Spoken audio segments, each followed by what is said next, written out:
Hi, I'm Charlotte Lawson, a registered and licensed dietitian here in Tampa Bay, Florida.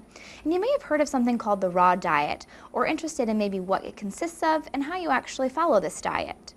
Well, the raw diet typically means what it says. Foods are eaten in their raw and unprocessed form. Now keep in mind, sometimes foods in their raw form aren't actually always the best form for us. For instance, tomatoes that come in a can actually have a little bit more availability of their antioxidants when they're processed and in that canned form versus a raw tomato. Now a raw food, like I said, is pretty much what it is. These are your whole fruits, whole vegetables, and sometimes even some raw meats. This could be like a sushi type of thing where you're eating some raw fish. Now this has benefits in that a lot of times this roughage, or the raw fruits and vegetables, do contain more fiber than their processed form.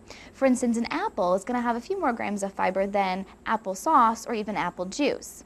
That processing sometimes breaks things down a little bit and causes our body not to have to work as hard, removing some nutrients at the same time as well.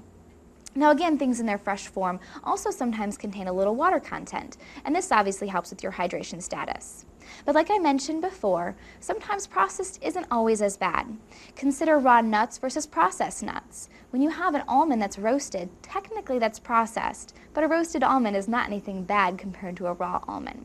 So keep in mind these are just a couple tips, and sometimes raw isn't always the best way to go, but there are some benefits at the end of the day. I'm Charlotte, and eat happy.